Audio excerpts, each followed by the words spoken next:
All right, so we are at allegation number 3. Danny Duncan. I guess this video also has Jake Paul and Tyrone Woodley. Okay, whatever. That's irrelevant. Allegation number 3. First, though, Keemstar posted this. He says, Danny Duncan, I quit. I guess he's not going to talk about the scenario anymore. Let's see what he has to say. Hey, guys. We have now uploaded 3 Danny Duncan alleged victim videos, interviews, with 3 different women, all claiming to be underage, when they had inappropriate stuff going on with Danny Duncan. And each one of those videos in the comment section, you know, it's just so many comments saying that the girls are clout chasers and they're liars and, you know, they're making everything up and, you know, I'm a piece of shit and I'm just milking the Danny Duncan situation. All this hate towards me for covering this story. And I started thinking about it and I was like, you know what? Is this even worth it? And I came to the conclusion, starting today, that I'm going to continue covering this Danny Duncan story. I was about to say, was he going to be like, oh, people are bullying him into not want to talk about it anymore? Okay, good. I was like, what the fuck? Okay. Like, bro, like, you guys know me by now. Like, what? Like, go ahead, leave a dislike on my video. I can't even see the dislikes anymore. Leave a hate comment. Leave some stupid 12-year-old. There is no evidence, when clearly, like, there's evidence in every single video. And there's another weird thing with a bunch of, like, little kids online. They don't know the difference between the word evidence and proof. Proof means 100% caught, guilty, done, okay? Evidence means evidence supporting a claim or an allegation. So I got motherfucker. There ain't no evidence. There's zero evidence. There's zero. You don't even know what the word fucking evidence means. So, I will be covering this story to the full extent of fucking my life. Very cool, Keemstar. All right, that was fun. Honestly, I think he should have compiled a few people in one video, though, but you know what? I'm not going to criticize him when he does it. Okay, so here we go. Let me give you the quick rundown. I like my take on it. This is the first one, 24 and 14. He took, allegedly, obviously, no, this is like 100% proven. Danny Duncan talked to her at 14, tried to physically engage with her. Once she was 16, he physically engaged with her. Apparently, it's technically legal in her state. Still disgusting, morally reprehensible, would be considered grooming because he really stuck with this relationship with this girl for 2 years just to sleep with them. I would consider that grooming. Disgusting scenario. The one bit of evidence she does have is she seems to have like she had him added on Snapchat. 5-day snap streak. It doesn't prove what they were saying, but why would a 24-year-old man have a fucking 5-day snap streak or even be added with a 14-year-old girl? That's ridiculous, disgusting, and pathetic. The second situation is one of these situations where some people are going to be upset. This isn't like really a grooming situation. Apparently, it's legal in their state to be 17. You know, even if they slept together, you would consider that like statutory rape.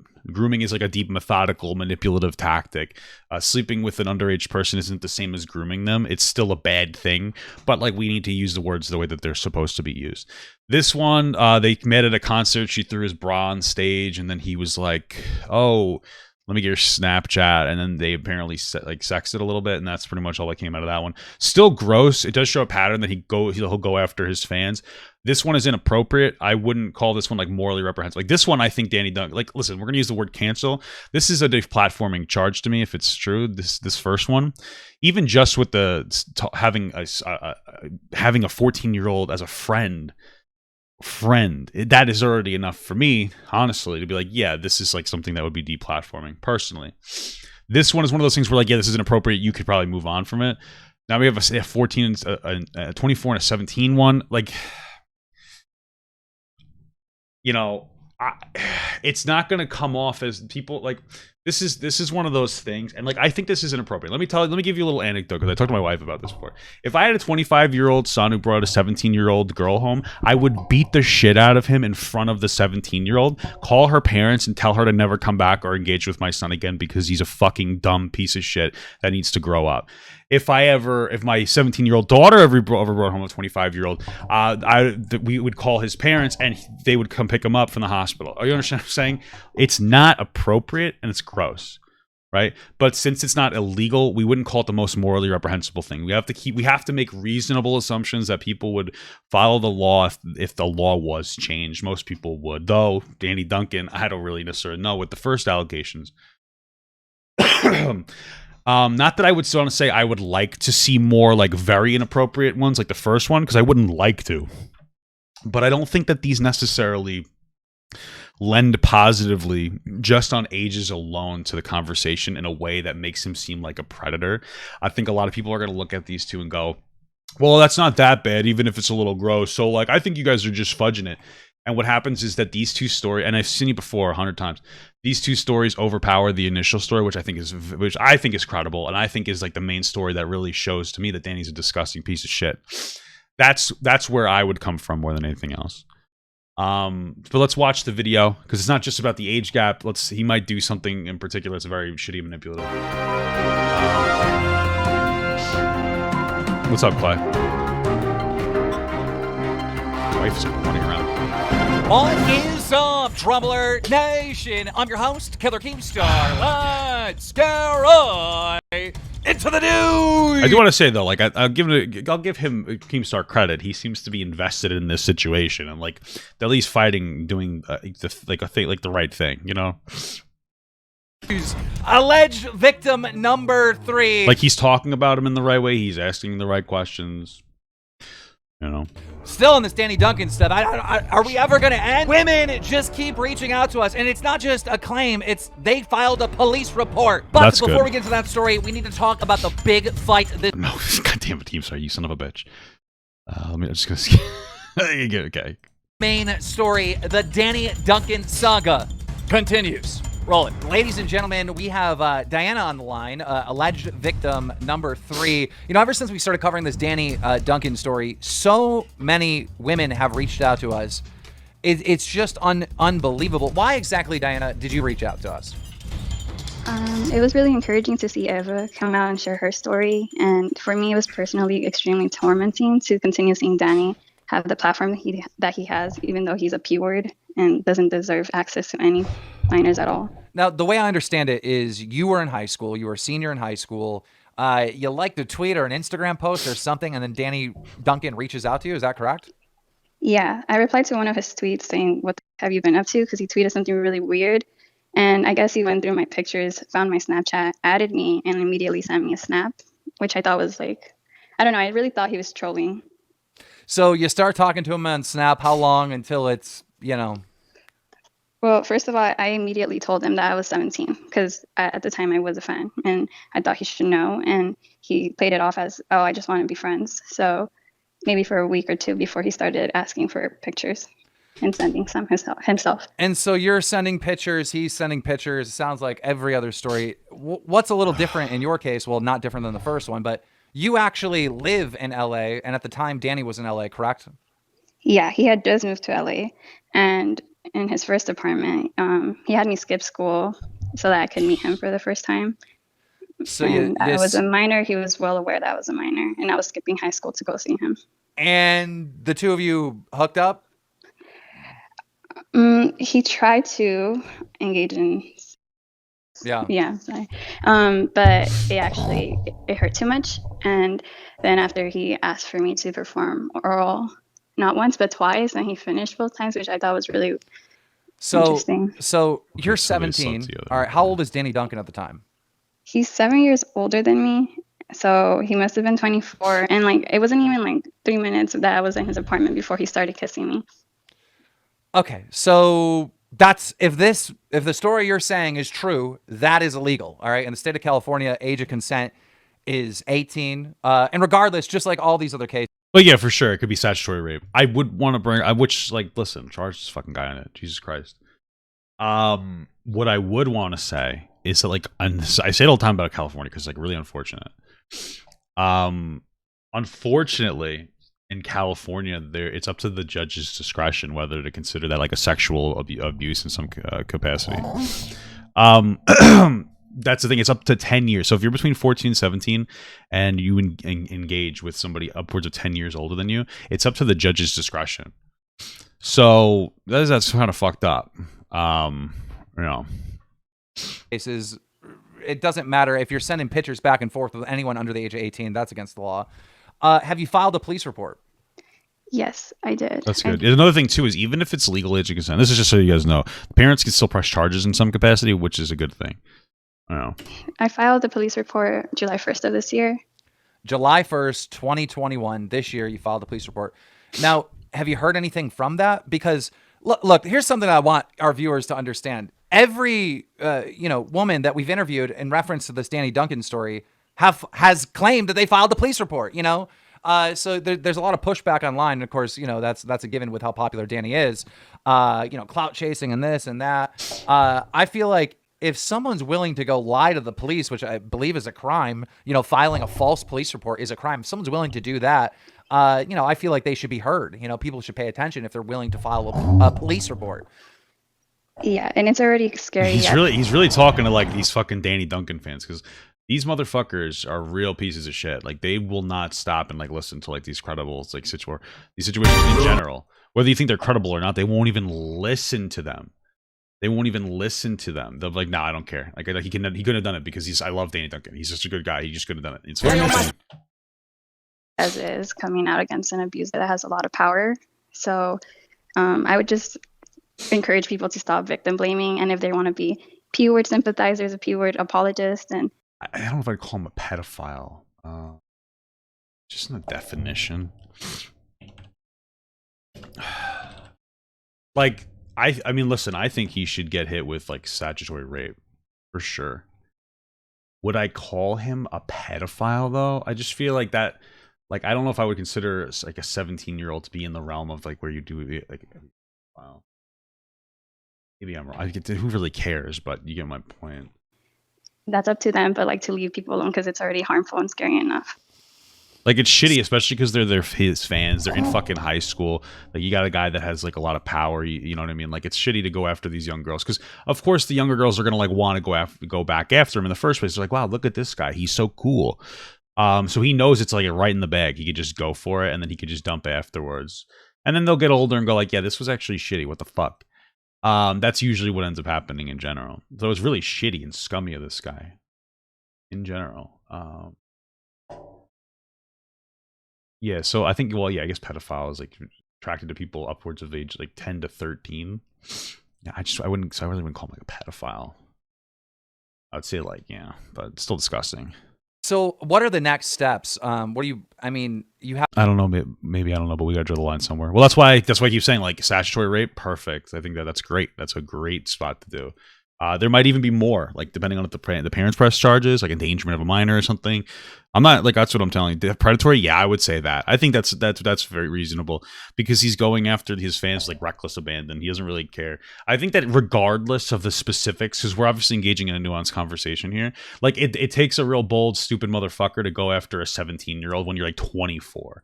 It's not like he's like, oh, he's 20 years old or something. 24. Like it takes a real bold, like cocky, dickheaded motherfucker who thinks he can get away with it to do some shit like that. So would you say that there is an abuse of power since you're fans? Abuse of power. I guess I would fundamentally, like let's say she was 23 and he was like 25, there wouldn't be an abuse of power. So I don't know if I'd call it an abuse of power. I don't know if I would call it abuse of power. No, yeah, I would because it's fucking statutory rape. So yeah, I would. That's why it would be abuse of power, specifically because he has like all these powers over people that really aren't even legally able to make the decision. And I know state by state will dictate different things. I think it should be 18 uniform across the country. But like, yeah, so I would consider that like an abuse of power because he knows he can get them to fuck with him and he doesn't have to give them any information. And these girls aren't really like, they're not experienced or old enough to understand like what they're getting into, because for all we like, most of the time a 17-year-old like, oh my god, he likes me because I'm a mature 17-year-old girl and he really wants to date me. This guy's just trying to fuck these girls, so Haven't heard from the police at all? I've been told that they were trying to get a district attorney on my case, but I haven't heard anything concrete yet. I did let Danny know via Instagram that I had filed a report and that like I'm just waiting until he gets registered as a. offender. Well, we do have text messages. That part's very possible, but like I said, the judge probably they could do whatever they want. And I hope they would. That'd be fucking funny if they did. It wouldn't be funny. It would be probably justifiable. I mean, this guy seems to be a fucking menace because we're really building a goddamn profile on this person. You know, Because it's weird. He started with really young girls. And so listen, if I'm going to go off on a tangent a little bit here, and like I'm not saying that this is what it is. If I'm going to speculate, it sounds like he used to engage with people and that he like didn't care about the age so much because of that first person. All again, these are allegations, but we're making like assumptions. Okay, it's not concrete, but it sounds like he didn't care at first. But then as he got older, he got better with this platform because he kept getting away with it. Nobody gave a shit until now. So then it was like, okay, well, they wouldn't sleep with me at 14. Well, it's 16 is legal in this state, so I'll go sleep with them now. And then it's like, okay, 17 is legal in this state, I'll do it now. And it's like, well, she's 17, but you know what? I'll go for it because I think I'll get away with it. And he did. Like, how long has it been? Like fucking 4 years in this, 5 years, 6 years in this story before they come out. You know, you see what I'm saying? Because I'm just saying. He's just getting better at it. I would say that there's some kind of like, there's definitely some kind of methodology being developed, in my opinion. You know, which you can definitely consider predatory. You know, that you submitted going back and forth between you and Danny. How did he act when you?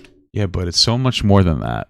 I should have been more vocal, but there wasn't ever a time where you made a space to talk about me and you. I could have been you. Of us two should have known better. I was 17, being okay with being a head giver on demand to a guy who didn't do anything for me or actually care for me. On your end, you saw I was nice and sweet and okay with nothing, so you ran with it. I like to please you and give, but that only leads to people to take advantage of you. Yeah, I wish we were more vocal. I had no idea anything negative. I thought you were like happy. I would never do anything you didn't want to do. That type of stuff. It's more than that. When was this taken? Yeah, it sounds like she thought that it could be a relationship and it wasn't. He was just using her, like I was saying before. When you told him all this? When I first confronted him, he acted surprised, like if he didn't know why I was so upset, when he had literally conditioned me to be like extremely low maintenance and like ruined a lot of my first experiences. So he just acted surprised. I think he tried to calm me down and then immediately blocked me after. So that was his reaction. Unbelievable. Well, guys, we're going to stay on this Danny Duncan story and the way it's set up right now. And of course, things could change. But next drama alert will be alleged victim number 4. This is going to go on for quite some time. This is much bigger than we ever realized. Good for Keemstar, because we're definitely starting to develop like a pattern here. Alleged pattern.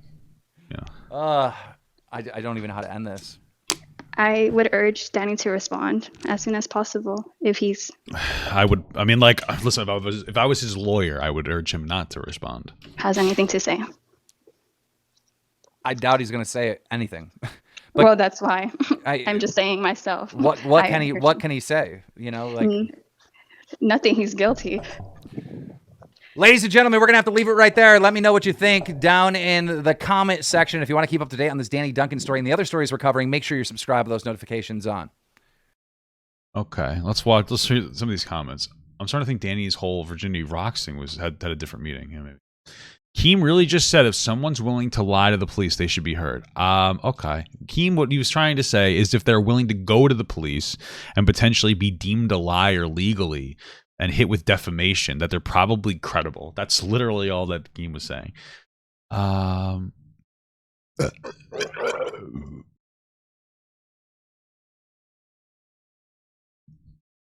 Keem, I've watched you for years. I was sad to hear the news of you retiring, but the more you give these victims spotlight without concrete proof, I'm beginning to look forward to the retirement. That's so stupid.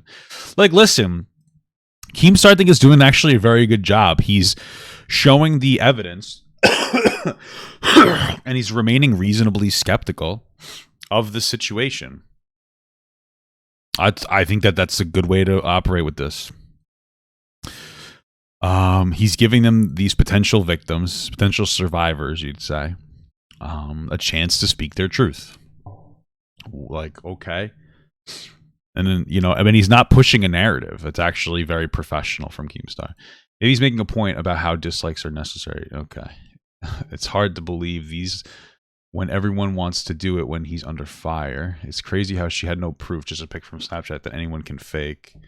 It just in general, isn't that weird that like a 24-year-old had a fucking Snapchat of a 17-year-old? Like, whoa, it's pretty weird in itself. And that pic's event, I mean, honestly, and I kind of glazed past it. The pic, like, it seems to prove that they fucked each other or they slept together. Excuse me for being so crass. Because she's like, I was just a head giver to you, and he was like, yeah, sorry, I didn't know you didn't like that. Oh, I'm so funny. Like, that's actually pretty reasonable proof. That's some proof. That's some evidence. Some really suggestive evidence there. Keem, you shouldn't interview these alleged victims unless they show proof of the police report.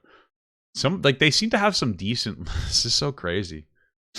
When these victims come to Keem to do a video with him and show him screenshots of the chats with Danny, they can easily pretend to have a terrible convo with a friend and change their names. Sure, I guess. I guess that's a good point.